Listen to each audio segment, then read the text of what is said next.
सोमवार के दिन तू मेरे मंदिर के दरवाजे पर चौखट पर बैठ जाना, और दूसरा प्रतिदिन शाम के समय पर तू बेलपत्री के पेड़ के नीचे बैठ जाना। जो तेरी बेल वृक्ष के नीचे सेवा करने आए, जो शंकर जी के मंदिर में सोमवार को जल चढ़ाने आए, उसका जो पात्र जल चढ़ाकर जब वो घर लेकर जाए, उसके पीछे पीछे पात्र के पीछे पीछे तू जाना और उसके घर में लक्ष्मी का भंडार भरकर आए। लक्ष्मी बेलपत्र के वृक्ष के नीचे तू विराजमान हो जा। उस बेलपत्र के वृक्ष के नीचे जो बुआरी लगाए, सेवा करे, चाकरी करे, एक बेटी को जैसे बड़ा करते हैं वैसे बेलपत्री के वृक्ष को जो बड़ा करे, बेलपत्री के वृक्ष का जो पालन करे, पोषण करे, उसकी संभाल करे, उस बेलपत्री के वृक्ष को जैसे जैसे वो उन्नति करे, वैसे वैसे उसके घर में समृद्धि बढ़ते जाए। जिसका खुद का मकान नहीं हो, खुद का मकान नहीं हो, किराए के मकान में रहते रहते जिंदगी बीत रही हो, खुद का नहीं, और बहुत दुख का जीवन चल रहा हो, बहुत कष्ट का जीवन, बहुत अपना खुद का कोई मकान नहीं, मान लो प्लाट है पर मकान बन नहीं रहा, या कोई प्रॉपर्टी अपनी नहीं बन रही, तो हम इस व्यासपीठ से कहना चाहेंगे कि एक प्रयोग अवश्य करिएगा, एक प्रयोग अवश्य। अपने आसपास के 5-6 बेलपत्र के वृक्ष देख लीजिए, अपने आसपास के नजदीक के 5-6 बेलपत्र के बड़े बड़े वृक्ष देख लो या छोटे वृक्ष देख लो। उन 5-6 वृक्ष को धीरे धीरे उनकी सेवा करना प्रारंभ करो, उन वृक्षों को बड़ा करना प्रारंभ करो, उन वृक्ष के नीचे सफाई करना प्रारंभ करो, उन वृक्ष को जल देना प्रारंभ करो, उन वृक्ष को आप खाद देना प्रारंभ करो, उन वृक्ष की सेवा संभाल करना प्रारंभ कर दो, उस वृक्ष के नीचे बुआरी काटना प्रारंभ कर दो, झाड़ू लगाना प्रारंभ कर दो, उस वृक्ष के नीचे सफाई करना प्रारंभ कर दो। उस बेलपत्री के 5-6-7 वृक्ष को आप गोद ले लो। गोद लेना मतलब मैं इसकी सेवा करूंगा, मैं इसमें जल दूंगा, मैं इसके खाद दूंगा, मैं इसकी सेवा करूंगा, कुछ मत करो, बस केवल इस शरीर से उस बेलपत्र के वृक्ष की सेवा करना रोज प्रारंभ कर दो। 6 महीना इंतजार करना और 6 महीना लगातार सेवा करना, 7वां महीना आपका और हमारा, और बताना कि भोलेनाथ ने प्रॉपर्टी दिलाई कि नहीं दिलाई और आगे बढ़ा है।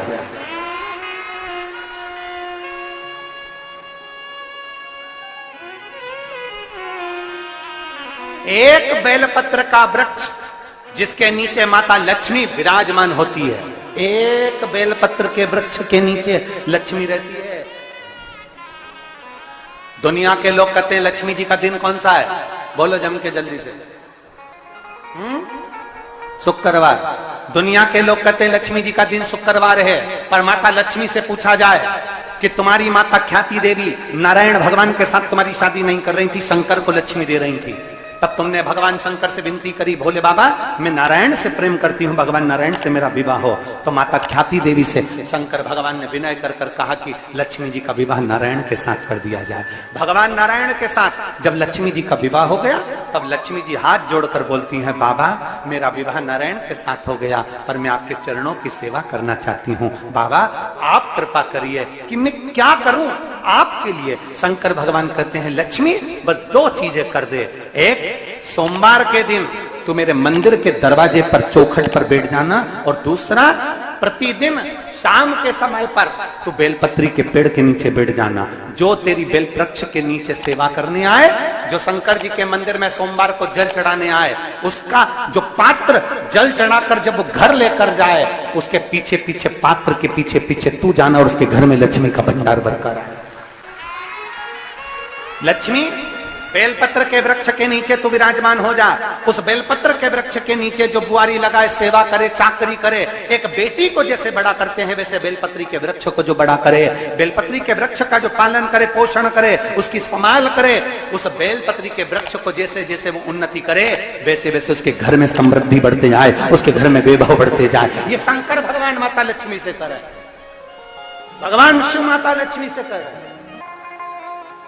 तो भस्म, अगर शिव के मंदिर में भस्म मिल जाए, शंकर पर चढ़ी हुई भस्म अगर मिल जाए तो, और अगर भस्म ना मिले ना, तो शंकर के जो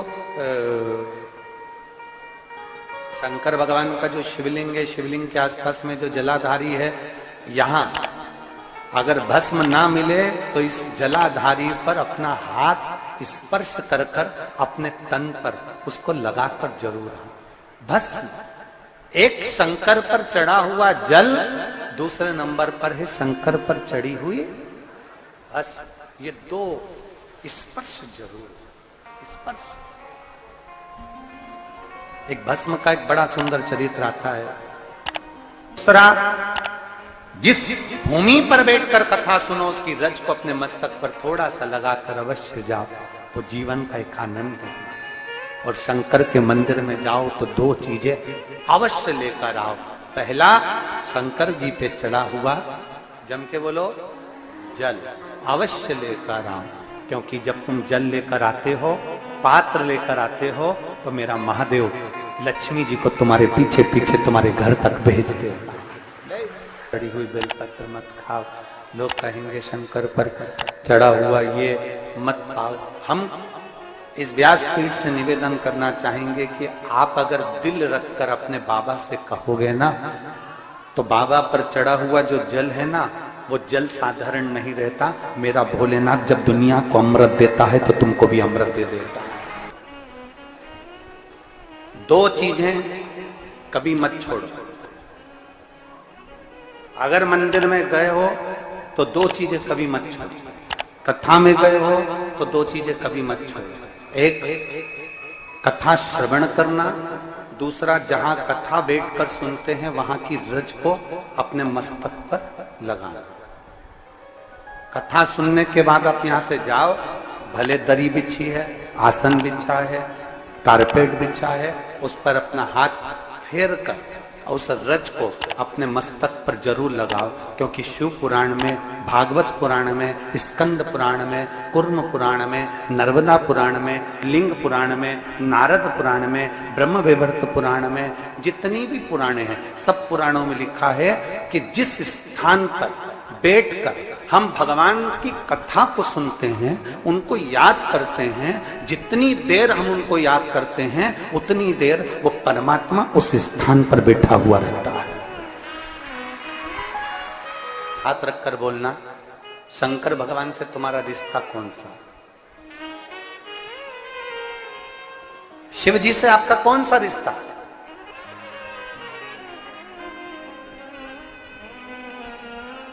शंकर भगवान को आप क्या मानते हो? हमने आपको एक संबंध बताया था कि सीहोर कुबेरेश्वर धाम आपका मायका है, तो हम आपके भाई हैं, तो शंकर भगवान आपके पिता हैं, आपके बाप हैं, आपका बाबा है, आपका दादा है।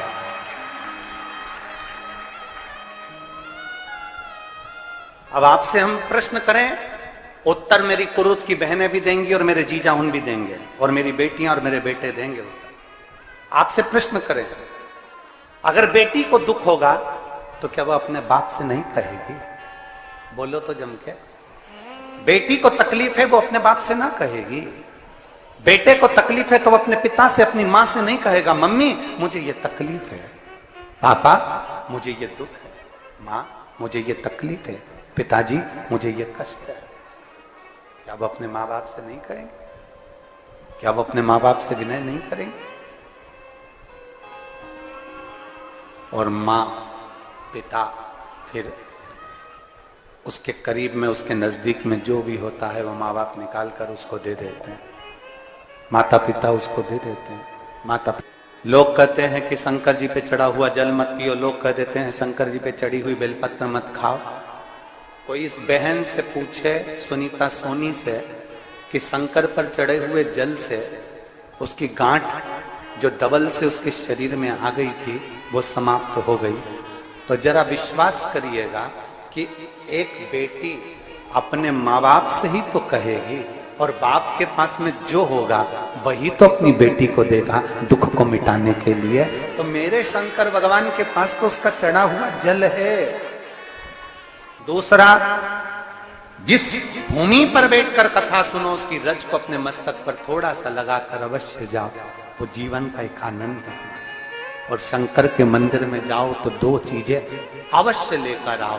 पहला, शंकर जी पे चढ़ा हुआ जम के बोलो, जल अवश्य लेकर आओ, क्योंकि जब तुम जल लेकर आते हो, पात्र लेकर आते हो, तो मेरा महादेव लक्ष्मी जी को तुम्हारे पीछे पीछे तुम्हारे घर तक भेजते हो। दो चीजें लेकर अवश्य आओ, और शिव पुराण में जाओ तो दो चीजें लेकर अवश्य जाओ। पहले नंबर पर शंकर की कथा और अपने अंदर विश्वास कि मेरे महादेव की मैंने कथा सुनी है, अब मैं भटकूंगी नहीं।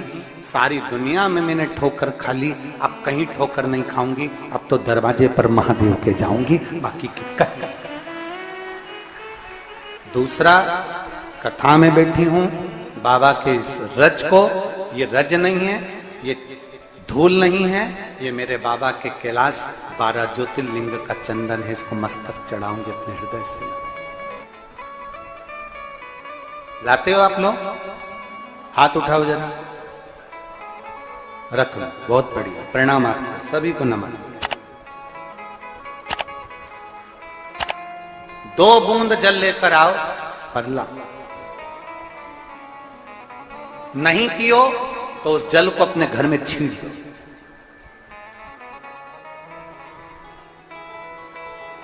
नहीं पी सकते, उस जल को छीन दो। सारे घर के लोग नहीं पी रहे, उस जल को मटके में डाल दो, हंडे में डाल दो। 2 बूंद जल हंडे में डाला, सब पी गई। आपको अलग अलग किसी को देने की जरूरत नहीं पड़ी, किसी को नहीं। हंडे में डाल दो, मटके में डाल दो, सब उस पानी को पीना डाल दो।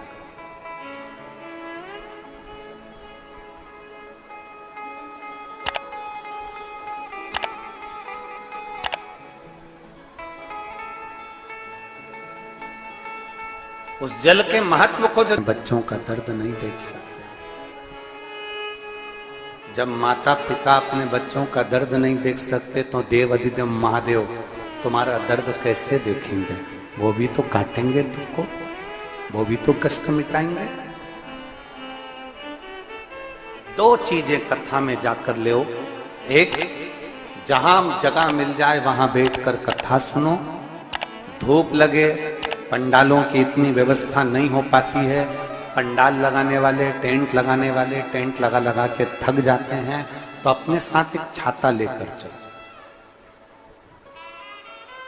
2 पानी की जम के बोलो जरा, बोतल बिछाने की दरी अपने साथ लेकर चलो।